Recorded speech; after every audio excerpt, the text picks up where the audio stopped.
സുദീർഘമായ ഒരു സംസാരത്തിന് പറ്റുന്ന വേദിയല്ല. വിശിഷ്ട വ്യക്തിത്വങ്ങൾ വരുമ്പോൾ നമുക്ക് അവരെ കേൾക്കേണ്ടതുണ്ട്.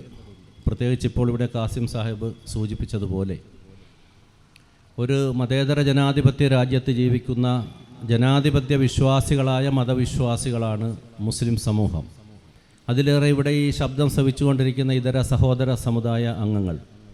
നാമൊക്കെ വൈവിധ്യങ്ങളുടെ കലവറയായ ഒരു മഹാരാജ്യത്ത് അവനവൻ്റെ മതവിശ്വാസം നെഞ്ചോട് ചേർത്തുകൊണ്ട് അവനവൻ്റെ ഭരണഘടനയെ വേദഗ്രന്ഥം പോലെ തന്നെ ശിരസാ വഹിച്ചുകൊണ്ട് രാജ്യത്ത് ഏകോദര സഹോദരങ്ങളെപ്പോലെ കാലങ്ങളായി ജീവിച്ചു വരുന്നവരാണ്. നമുക്കറിയാം, ഈ പ്രദേശത്തിൻ്റെ തന്നെ ഒരു പ്രത്യേകത മനസ്സിലാക്കുമ്പോൾ പടിഞ്ഞാറ് അറബിക്കടലും കിഴക്ക് കായലോര മേഖലയുമാണ്. കടലിൻ്റെയും കായലിൻ്റെയും ഇടയിലുള്ള ഗ്രാമത്തിൽ ജീവിക്കുന്ന നമുക്ക് ചിരപുരാതന കാലം മുതൽ തന്നെ, നമ്മുടെ പ്രപിതാക്കളുടെ കാലം മുതൽ തന്നെ പരസ്പരം സഹകരിച്ചും സ്നേഹിച്ചും ഇടപഴകിയും സ്നേഹ സൗഹാർദ്ദങ്ങളുടെ പാരസ്പര്യങ്ങൾ തീർത്തുകൊണ്ടുള്ള ഒരു ജീവിത രീതി നമ്മുടെ മുൻഗാമികൾ നമുക്ക് പഠിപ്പിച്ചു തന്നിട്ടുണ്ട്. അതുകൊണ്ട് തന്നെ ഒരു വിഷയം വരുമ്പോൾ ആ വിഷയത്തെ കൈകാര്യം ചെയ്യുകയും അതിനെ സമീപിക്കുകയും അതിൽ ഇടപെട്ടുകൊണ്ട് അതിന് പരിഹാരമാർഗങ്ങൾ തേടി ഒരു ജനാധിപത്യ സംവിധാനത്തിൽ ആ പ്രക്രിയയിലേക്ക് അതുമായി ബന്ധപ്പെട്ട് നമ്മുടെ സംഘടനാ സംവിധാനങ്ങളൊക്കെ ഉപയോഗിക്കുമ്പോൾ തീർച്ചയായും ഈ സ്നേഹവും സാഹോദര്യവും സൗഹാർദ്ദവും സഹവർത്തിത്വവും സമഭാവനയുമൊക്കെ സമഞ്ജസമായി സമ്മേളിപ്പിച്ചുകൊണ്ട് നമ്മുടെ ജീവിത രീതിക്ക് ഒരു കോട്ടവും വരാത്ത രീതിയിൽ മുന്നോട്ട് പോവേണ്ടതുണ്ട്. ഇന്ത്യ രാജ്യത്തിൻ്റെ സ്വാതന്ത്ര്യലബ്ധിക്ക് മുമ്പ് ബ്രിട്ടീഷുകാർ ഇന്ത്യ രാജ്യം ഭരിച്ചു. ശേഷം 1947 ഓഗസ്റ്റ് മാസം 15-ാം തീയതി സൂര്യൻ അസ്തമിക്കാത്ത സാമ്രാജ്യത്തിൻ്റെ അധിപന്മാരെ ഈ നാട്ടിൽ നിന്ന് തുരത്തുവാൻ ഏകോദര സഹോദരങ്ങളെപ്പോലെ ഞാൻ നേരത്തെ സൂചിപ്പിച്ച മതസൗഹാർദ്ദവും സാഹോദര്യവുമൊക്കെ അത് സമന്വയിപ്പിച്ചുകൊണ്ട് നാം നടത്തിയ പോരാട്ട സമരത്തിൻ്റെ പ്രതിഫലനമാണ് നമ്മുടെ സ്വാതന്ത്ര്യം. ആ സ്വാതന്ത്ര്യത്തിന് ശേഷം പ്രധാനമന്ത്രി പണ്ഡിറ്റ് ജവഹർലാൽ നെഹ്റു ഇന്ത്യ രാജ്യത്തിൻ്റെ ഭരണസാരഥ്യം ഏറ്റെടുത്തു. തിരിച്ച് അതിനുശേഷം ജവഹർലാൽ നെഹ്റുവിൻ്റെ കാലത്തിന് ശേഷം ലാൽ ബഹദൂർ ശാസ്ത്രി വന്നു. ലാൽ ബഹദൂർ ശാസ്ത്രിക്ക് ശേഷം ഇന്ത്യ കണ്ട ഏറ്റവും വലിയ ഇന്ദിരാ പ്രിയദർശിനി, ഇന്ത്യയുടെ പ്രിയദർശിനി ഇന്ദിരാഗാന്ധി ഇന്ത്യയുടെ ഭരണസാരഥ്യം ഏറ്റെടുത്തു. അതിനുശേഷം ഇങ്ങോട്ട് വന്ന പ്രധാനമന്ത്രിമാരെ ഓരോരുത്തരെയും നമുക്കറിയാം. അവസാനം നരസിംഹറാവു ഗവൺമെൻറ് വന്നു. അതിനുശേഷം മൻമോഹൻ സിംഗിൻ്റെ കാലം വന്നു. അതിനിടയിൽ ധാരാളം പ്രധാനമന്ത്രിമാർ ഇന്ത്യ രാജ്യം, മൊറാർജി ദേശായി, ചരൺ സിംഗ്, വിശ്വനാഥ് പ്രതാപ് സിംഗ്, രാജീവ് ഗാന്ധി, ചന്ദ്രശേഖർ, ദേവഗൗഡ, അങ്ങനെ ഓരോ പ്രധാനമന്ത്രിമാരും ഇന്ത്യ രാജ്യം ഭരിച്ചപ്പോൾ ഇന്ത്യയിലെ മതേതര ജനാധിപത്യ വിശ്വാസികളായ നാം ഓരോരുത്തരും അവരുടെ ഭരണ സംവിധാനങ്ങളെ സംബന്ധിച്ച് വളരെ ശ്രദ്ധയോടെ നിരീക്ഷിച്ചു. ബഹുമാന്യനായ പ്രഭാഷകൻ എൻ അലി അബ്ദുള്ള സാഹിബ് എത്തിയിട്ടുണ്ട്. അമ്പലപ്പുഴ താലൂക്ക് ദക്ഷിണ മേഖല ജമാഅത്ത് അസോസിയേഷന് വേണ്ടി ഈ സമ്മേളനത്തിലേക്ക് ഊഷ്മളമായി സ്വാഗതം ചെയ്യുന്നു. അങ്ങനെ ഈ പ്രധാനമന്ത്രിമാരുടെ മുഴുവൻ കാലഘട്ടങ്ങളിൽ ഇന്ത്യയുടെ ഫെഡറലിസവും സെക്കുലറിസവും മുറുകെ പിടിച്ചുകൊണ്ട് ഒരു മതസ്ഥർക്കും മുറിവേൽക്കാതെ മതേതര ജനാധിപത്യ സംവിധാനത്തിൽ ഭരണചക്രം തിരിക്കുമ്പോൾ അതിൽ വൈകല്യങ്ങളുണ്ടാവാം, ന്യൂനതകളുണ്ടാവാം, ശക്തമായ പ്രതിപക്ഷങ്ങളുണ്ട്, ചർച്ചകൾ നടന്നിട്ടുണ്ട്, ക്രിയാത്മകമായ വിമർശനങ്ങൾ ഉണ്ടായിട്ടുണ്ട്, നിർദ്ദേശങ്ങൾ വന്നിട്ടുണ്ട്. പാർലമെൻറ്റിൻ്റെ ഇരു സഭകളിലും സുപ്രീം കോടതിയിൽ പോലും ഇതിനെതിരെയുള്ള കേസുകളും നൂലാമാലകളും ഒക്കെ ഉണ്ടായിട്ടുണ്ട്. പക്ഷേ രാജ്യത്തിൻ്റെ ഫെഡറലിസവും സെക്കുലറിസവും ബഹുസ്വരതയും മുറുകെ പിടിച്ചുകൊണ്ട് ഒരു മതവിശ്വാസിയെയും ഈ രാജ്യത്ത് നിന്നും ഉന്മൂലനം ചെയ്യുക എന്നുള്ള ഒരു ഹീനമായ ഹിഡൻ അജണ്ട വെച്ച് പ്രവർത്തിച്ചിട്ടില്ല എന്ന് നമുക്ക് ചരിത്രത്താളുകളുടെ പിന്നാമ്പുറങ്ങളിലേക്ക് ഒരു ഊളിയിടൽ നടന്നുമ്പോൾ നമുക്ക് മനസ്സിലാക്കുവാൻ കഴിയും. പക്ഷേ കഴിഞ്ഞ 11 വർഷക്കാലമായി ഇന്ത്യ രാജ്യം ഭരിക്കുന്ന ഭാരതീയ ജനതാ പാർട്ടിയുടെ നേതൃത്വത്തിലുള്ള നരേന്ദ്രമോദിയുടെ ഗവൺമെൻറ് എന്ന് ഭരണ അധികാരം ഏറ്റെടുത്തുവോ അന്നു മുതൽ ഇങ്ങോട്ട് മതന്യൂനപക്ഷങ്ങളെ കടന്നാക്രമിക്കുന്നതിന് യാതൊരു ലജ്ജയുമില്ലാതെ ഭരണഘടനയുടെ എല്ലാ മൂല്യങ്ങളും തത്വങ്ങളും പാടെ മാറ്റിമറിച്ചുകൊണ്ട് ഭരണഘടനാതരമായുള്ള എല്ലാ തരത്തിലുള്ള അവകാശങ്ങളും ഹനിച്ചുകൊണ്ട് ഈ രാജ്യത്തെ മതന്യൂനപക്ഷങ്ങളെ പകൽ വെളിച്ചത്തിൽ പച്ചയ്ക്ക് ഉന്മൂലനം ചെയ്യുക എന്നുള്ള പാർലമെൻറ്റ് അകത്തും പുറത്തുമൊക്കെ ഇടപെട്ടുകൊണ്ട് പരമോന്നത നീതിപീഠത്തെ പോലും തെറ്റിദ്ധരിപ്പിച്ചുകൊണ്ട് രാജ്യത്തെ കീഴ്ക്കോടതികളെയൊക്കെ ഉപയോഗിച്ചുകൊണ്ട് ചെറിയ ചെറിയ വിധികൾ സമ്പാദിച്ചുകൊണ്ട് അതിൻ്റെ മറവിലേക്ക് വടക്കേ ഇന്ത്യൻ സംസ്ഥാനങ്ങളിലൊക്കെ നടന്നുകൊണ്ടിരിക്കുന്ന ഉന്മൂലന സിദ്ധാന്തം ഒരു ഏകശിലാത്മക രാജ്യം പടുത്തുയർത്തുക എന്നുള്ള ഒരു അജണ്ട വെച്ചുകൊണ്ടാണ് എന്ന് കൊച്ചു കുട്ടികൾക്ക് പോലും ചുണ്ടും നാക്കും തിരിയുന്ന എഴുത്തും വായനയും അറിയാവുന്ന ചെറിയ കുട്ടികൾക്ക് പോലും മനസ്സിലാകുന്ന തരത്തിലാണ് എന്നത് പ്രത്യേകിച്ച് ആർക്കും പറഞ്ഞു മനസ്സിലാക്കേണ്ട കാര്യമില്ല. എന്തുകൊണ്ടാണിത്? ഒരു രാജ്യം, ഒരു നിയമം, ഒരു ഭരണഘടന, ഒരു തിരഞ്ഞെടുപ്പ്. പക്ഷേ ഇവിടെ നമ്മൾ ഈ രാജ്യത്തിൻ്റെ വൈവിധ്യങ്ങളിൽ മുൻഗാമികളായ പൂർവ്വസൂരികളായ മൺമറഞ്ഞു പോയവരും ജീവിച്ചിരിക്കുന്നവരും എഴുതി ചേർത്തിട്ടുള്ള അധ്യാപനങ്ങളെ മുഴുവൻ മാറ്റിമറിച്ചുകൊണ്ട് ഇന്ത്യൻ കൗൺസിൽ ഫോർ ഹിസ്റ്റോറിക് റിസർച്ചിൻ്റെ ICHR ഒക്കെ ആ രേഖകളിൽ നിന്നും സ്വാതന്ത്ര്യ സമര സേനാനികളായിട്ടുള്ള മതന്യൂനപക്ഷങ്ങളെ, പ്രത്യേകിച്ച് മുസ്ലിം സമൂഹത്തിൻ്റെ ഏറ്റവും ശ്രദ്ധേയമായി തങ്കലിപികളാൽ രേഖപ്പെട്ടു കിടക്കുന്ന പല നാമധേയങ്ങളും അതിൽ നിന്നും മായ്ച്ചു കളഞ്ഞു. എന്തിനേറെ, പ്രധാനമന്ത്രിയുടെ പേര് പോലും പാർലമെന്റിൽ നിന്നും സ്ഥാനചലനം സംഭവിച്ചു.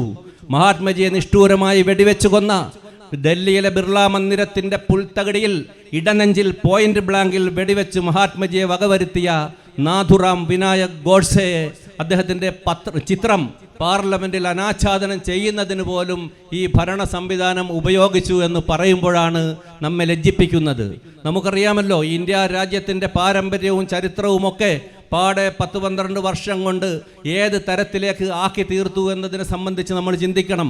ബാബറിയുടെ വിധി നേരത്തെ ഞാൻ സൂചിപ്പിച്ചു, ഏക സിവിൽ കോഡിൻ്റെ വിഷയം, മുത്തലാഖിൻ്റെ വിഷയം, അതോടൊപ്പം തന്നെ ആരാധനാലയ സംരക്ഷണ നിയമത്തിൻ്റെ കടയ്ക്കൽ കത്തിവെച്ചുകൊണ്ട് പള്ളികൾ മുഴുവൻ മുഗളന്മാരുടെ കാലത്തും അതിനു മുമ്പും പ്രപിതാക്കൾ നിർമ്മിച്ച അള്ളാഹുവിന് സുജൂദ് ചെയ്യുന്ന പള്ളികൾ, മദ്രസകൾ, ദർഗകൾ, ഖാൻഖാഹുകൾ അടക്കമുള്ള നമ്മുടെ എല്ലാ അടയാളങ്ങളെയും ഈ ഉന്മൂലനം ചെയ്യുന്ന തരത്തിലേക്കുള്ള ഒരു പ്രത്യക്ഷമായും പരോക്ഷമായുമുള്ള പ്രവർത്തനത്തിൻ്റെ അവസാനമാണിപ്പോൾ വഖഫ് ഭേദഗതി നിയമവുമായി ബന്ധപ്പെട്ട് വന്നിരിക്കുന്നത്. ഇവിടെ സൂചിപ്പിച്ചു, എന്താണ് വഖഫ്?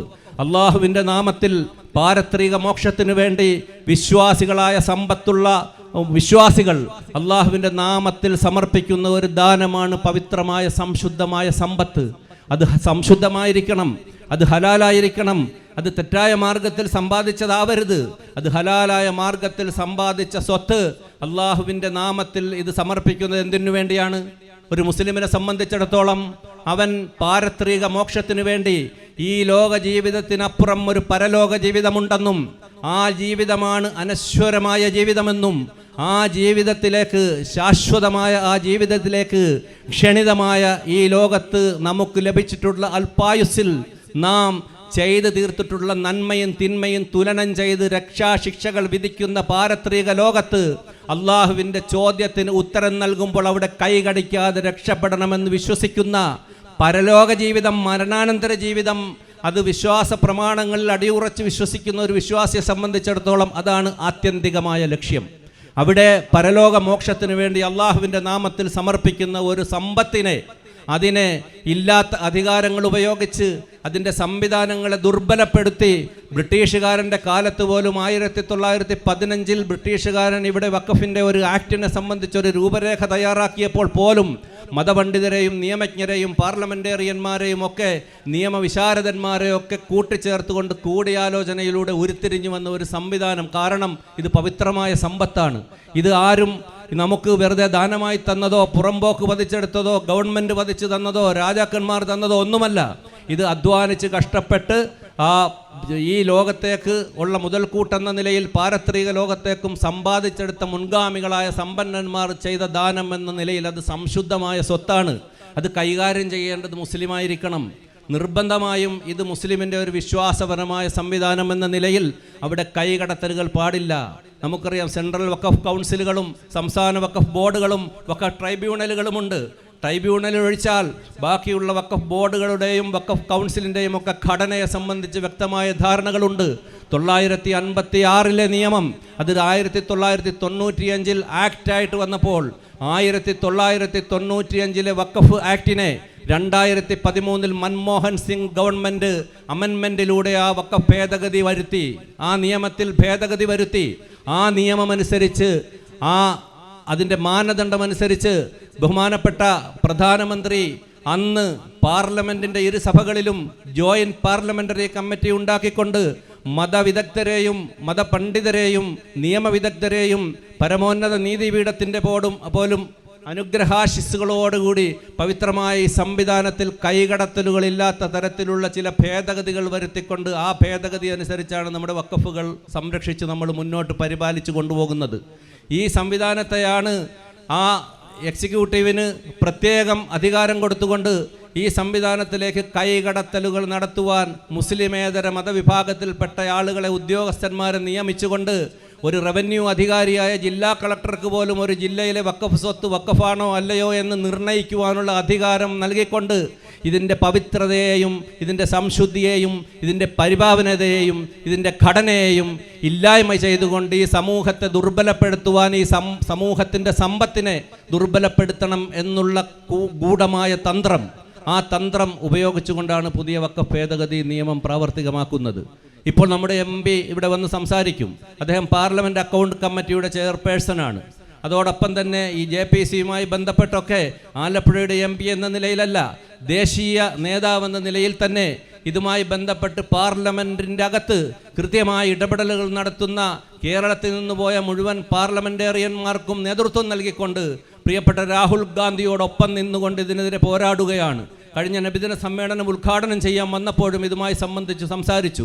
അതിനുശേഷം ഓരോ കാര്യങ്ങളിലും ഓരോ ജില്ലകളിലും സംസ്ഥാനങ്ങളിലും പാർലമെൻറ്റിൻ്റെ ഇന്ദ്രപ്രസ്ഥത്തിൻ്റെ അന്തഃപുരങ്ങളിൽ പോലും ഇതുമായി ബന്ധപ്പെട്ട ഇടപെടലുകൾ നടത്തുന്ന ഒരാളെ തന്നെ നമ്മൾ ഇതുമായി ഇവിടെ സംസാരിക്കുവാൻ നിയോഗിച്ച അദ്ദേഹത്തിൻ്റെ ഡേറ്റ് അനുസരിച്ചാണ് ഇന്ന് വെച്ചിരിക്കുന്നത്.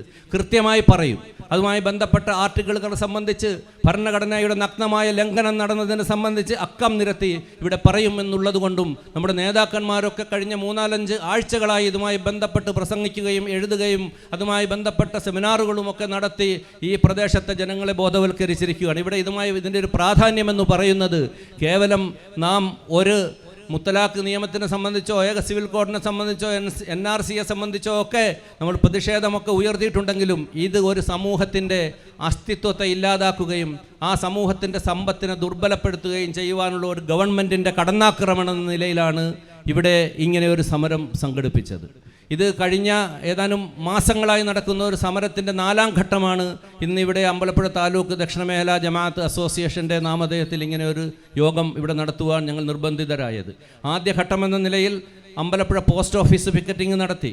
2ാം ഘട്ടമെന്ന നിലയിൽ 41ഓളം ജുമുഅ മസ്ജിദുകളുടെ മുന്നിൽ പ്ലക്കാർഡുകൾ ഉയർത്തി, പ്രതിഷേധ സ്വരമുയർത്തി, ബാനറുകൾ ഉയർത്തി, മുദ്രാവാക്യം വിളിച്ചു, പ്രതിഷേധമറിയിച്ചു. 3ാം ഘട്ടമെന്ന നിലയിൽ കഴിഞ്ഞ ഏപ്രിൽ മാസം 28, 29, 30 എന്നീ തീയതികളിൽ ഈ പ്രദേശത്തിൻ്റെ മുക്കുമൂലകളിൽ മുഴുവൻ ഈ നിയമം നടപ്പിലായാൽ ഉണ്ടായേക്കുവാൻ സാധ്യതയുള്ള പ്രത്യാഘാതങ്ങളെക്കുറിച്ച് സംസാരിച്ചു. അതിനുശേഷമാണ് ഈ വൻ ജനാവലിയെ അണിനിരത്തിക്കൊണ്ട് ഇവിടെ ഇങ്ങനെ ഒരു പ്രതിഷേധ റാലിയും സമ്മേളനവും സംഘടിപ്പിച്ചത്. ഇത് ഒരിക്കലും ആർക്കും ഒരു മതത്തിനും എതിരല്ല. ഒരു ഗവൺമെൻറ്റിനെതിരാണോ എന്ന് ചോദിച്ചാൽ ഗവൺമെൻറ്റിന് നയങ്ങൾക്കെതിരാണ്. ജനാധിപത്യ മതേതര സംവിധാനത്തിൽ ഒരു ഗവൺമെൻറ് അധികാരത്തിൽ വരുന്നത് എങ്ങനെയാണ്? ഈ കേവലം 33% വോട്ട് വാങ്ങി അല്ലെങ്കിൽ 36% വോട്ട് വാങ്ങി അധികാരത്തിലെത്തിയ ഒരു ഗവൺമെൻറ്റാണ് രാജ്യം ഭരിക്കുന്നത്.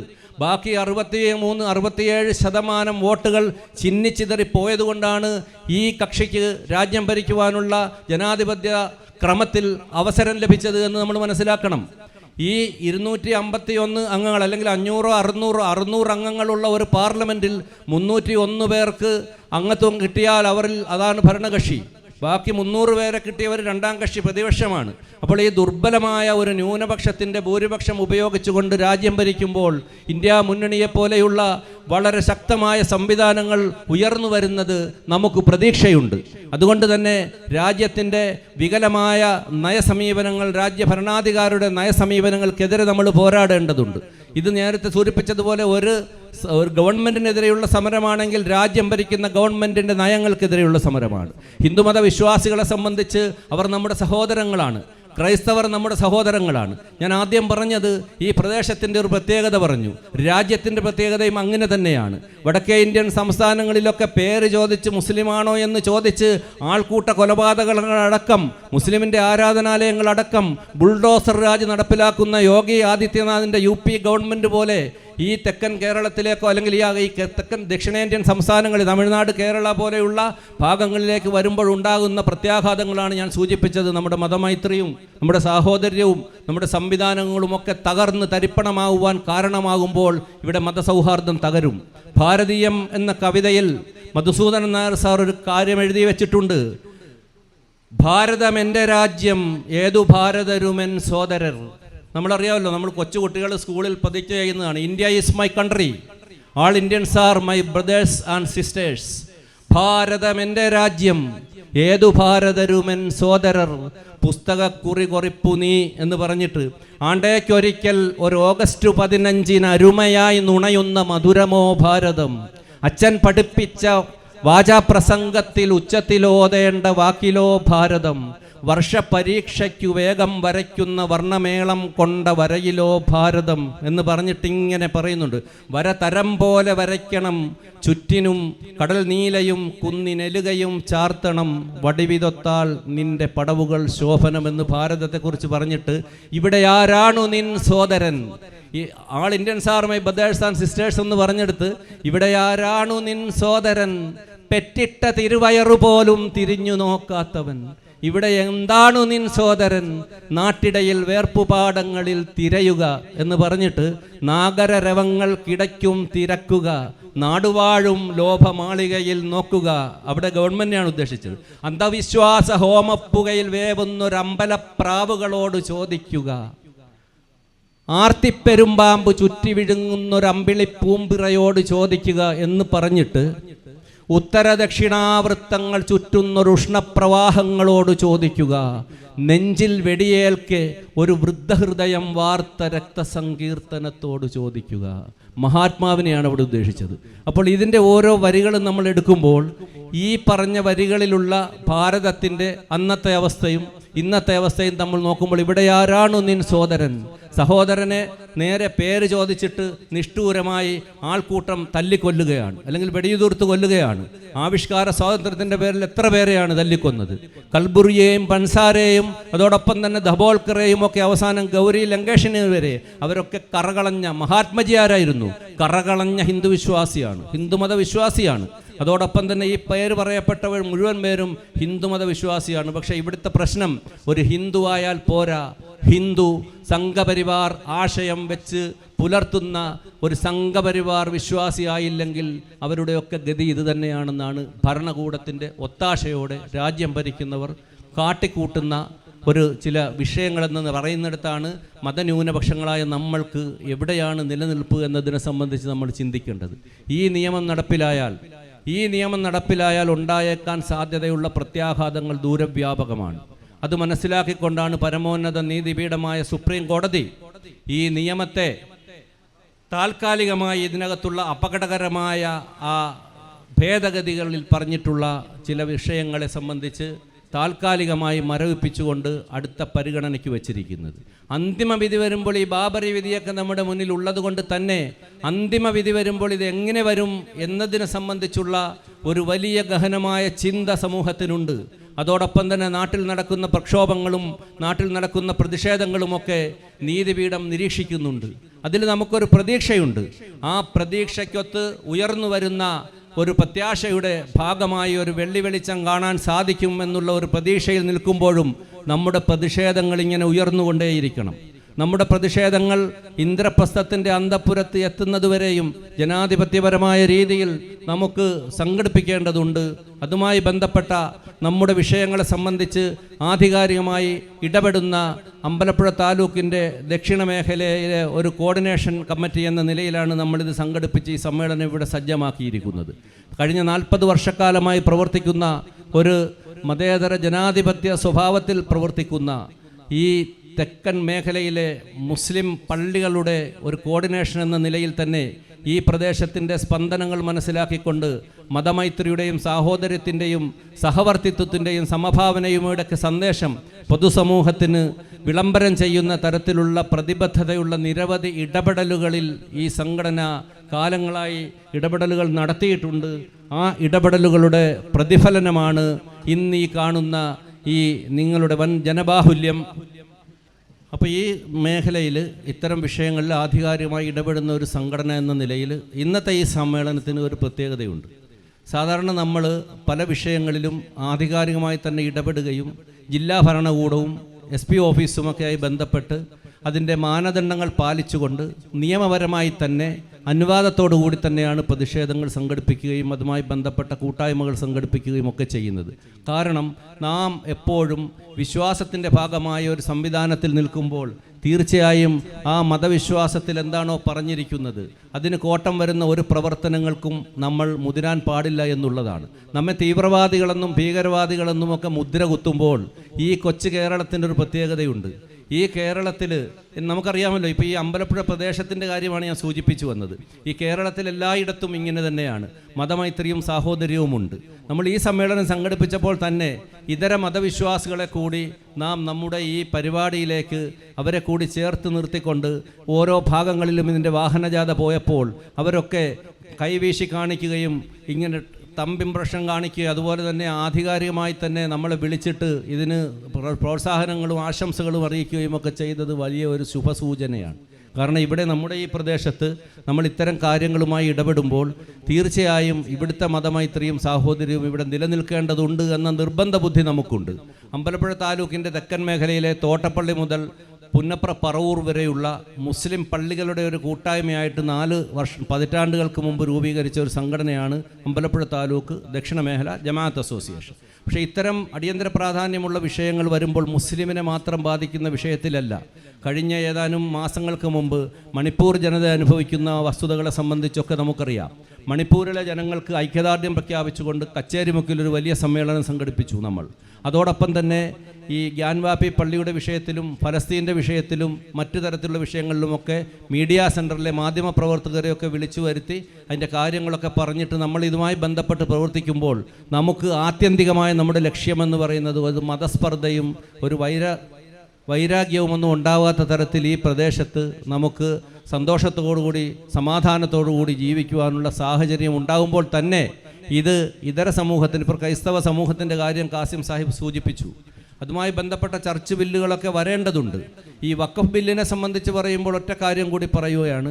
ഈ വഖഫ് ബോർഡ് എന്ന് പറയുന്നത്, ഈ സംസ്ഥാന വഖഫ് ബോർഡ് നമ്മുടെ വഖഫ് സ്വത്തുക്കളുടെ സംരക്ഷണവും അതിൻ്റെ പരിപാലനവും അതിൻ്റെ കൈകാര്യകർത്തൃത്വവുമൊക്കെ വഹിക്കുന്ന മുത്തവല്ലിമാരെയും കമ്മിറ്റിമാരെയും ഒക്കെ നിയന്ത്രിക്കുകയും അതിൻ്റെ ഒരു മേൽ സമിതി എന്ന നിലയിൽ നിൽക്കുകയാണ്. നമ്മുടെ പള്ളികളുടെ മദ്രസകളിൽ ഇവിടെ ധാരാളം മുഅല്ലിമുകൾ ഇരിപ്പുണ്ട്. ഞാൻ ഇതര സഹോദര സമുദായ അംഗങ്ങൾ ഇവിടെ ഉണ്ടെങ്കിൽ ശ്രദ്ധിക്കണം.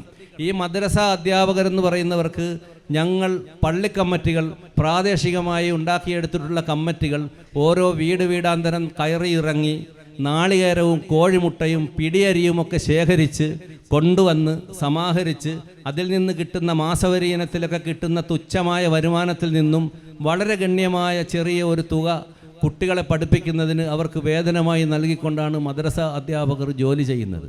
ഇവിടെ മദ്രസകൾക്ക് അത് തീവ്രവാദ കേന്ദ്രമാണ്, അവിടെ തീവ്രവാദമാണ് പഠിപ്പിക്കുന്നത്, ഭീകരവാദ കേന്ദ്രമാണ്, അവർക്ക് ഗവൺമെൻറ്റാണ് ശമ്പളം കൊടുക്കുന്നത് എന്നുള്ള തരത്തിലേക്കുള്ള ബഹുമാന്യനായ നമ്മുടെ MLA H. സലാം ഇവിടെ എത്തിയിട്ടുണ്ട്. ഈ ജമാഅത്ത് അസോസിയേഷൻ്റെ ഈ കോർഡിനേഷൻ കമ്മിറ്റിക്ക് വേണ്ടി ഈ മഹാസമ്മേളനത്തിലേക്ക് ഊഷ്മളമായി സ്വാഗതം ചെയ്യും. അപ്പോൾ ഞാൻ അവസാനിപ്പിക്കുകയാണ്. കാരണം നമ്മുടെ വിശിഷ്ട അതിഥികളൊക്കെ എത്തിയിട്ടുണ്ട്. ബഹുമാന്യനായ MLA H. സലാമിന് അമ്പലപ്പുഴ താലൂക്ക് ദക്ഷിണമേഖല ജമാഅത്ത് അസോസിയേഷൻ്റെ പേരിൽ ഈ സമ്മേളനത്തിലേക്ക് ഊഷ്മളമായ സ്വാഗതം അർപ്പിച്ചുകൊള്ളും. അപ്പോൾ ഇങ്ങനെ ഈ മദ്രസകളുടെ പ്രവർത്തനം ഇങ്ങനെയാണ്. MLAക്കൊക്കെ അറിയാം മദ്രസ മുഅല്ലിമിന് എവിടുന്നാണ്, ഏത് ഗവൺമെൻറ്റാണ് ശമ്പളം കൊടുക്കുന്നത്.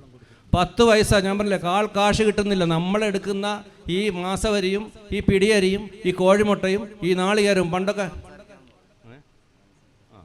അപ്പോൾ ആ തരത്തിലാണ് മദ്രസ സംവിധാനം നടക്കുന്നത്.